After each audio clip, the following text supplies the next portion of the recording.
Hey guys, it's time to talk books again. So we're talking about The Other Black Girl, which is the topic of the next Epic Book Chat, which is happening on June 11th here in Phoenix, but also online. So come back in a few moments, hit that subscribe button, and comment below. Tell me what you thought about this book, or if you'll be joining us to celebrate this book in June.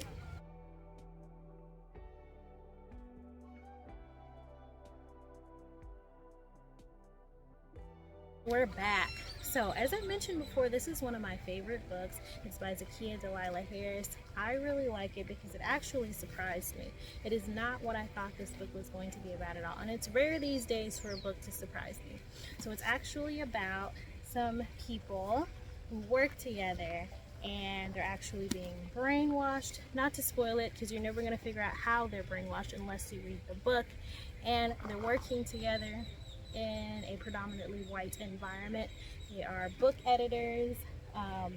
Not to say that it is a predominantly white environment, but the one that they work at happens to be.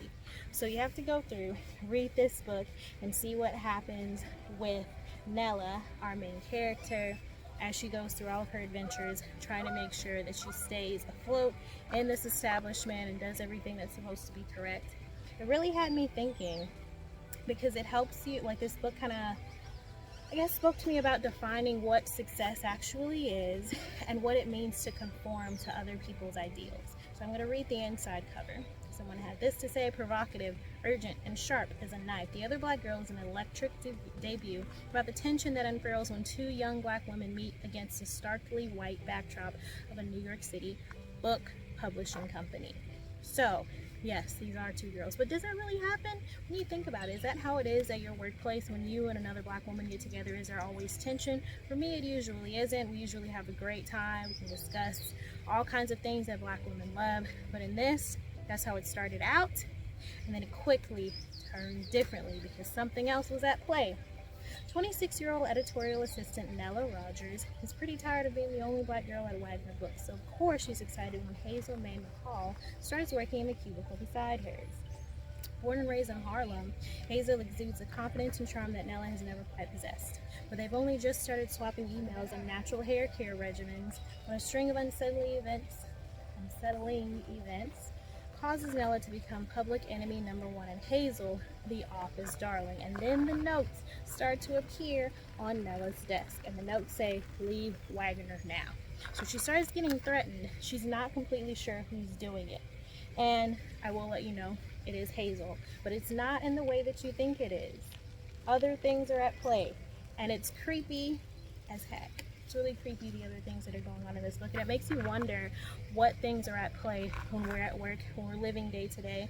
Are there other entities that are controlling us, making us fight against each other, making us fight against ourselves and not be honest with ourselves? That's what this book really spoke to. So it's a lot deeper than it seems. Yes, it's a fictional book. Reminds me a lot of Get Out. And I just really want to talk to you about this book in person or online. The Epic Book Chat is happening June 11th, and as I said, you can get your tickets below by hopping on motherlandjams.com, going under special events. The tickets are there. It celebrates, it helps me with my blog, and it's there really to celebrate this book. That's what the Epic Book Chat is about. It's about celebrating black authors and all of their creativity, books that are not normally well publicized. We know that for a fact, so now that we know that, this is one of the ways that we can combat that problem, by reading more books by black authors. Whether you're going to the library or to the bookstore, grab a book by a black author, read it, tell all your friends about it, take pictures of it, post it on social media, read it out in public, at the library, at the bookstore, in the park, wherever you can. Celebrate black books by black authors as often as you can, and we'll see that change happen. So that's all I have for you today. I hope you're doing something that brings you joy. It's a beautiful day outside. Get outside before it gets too hot, and read a book by a black author. Bye.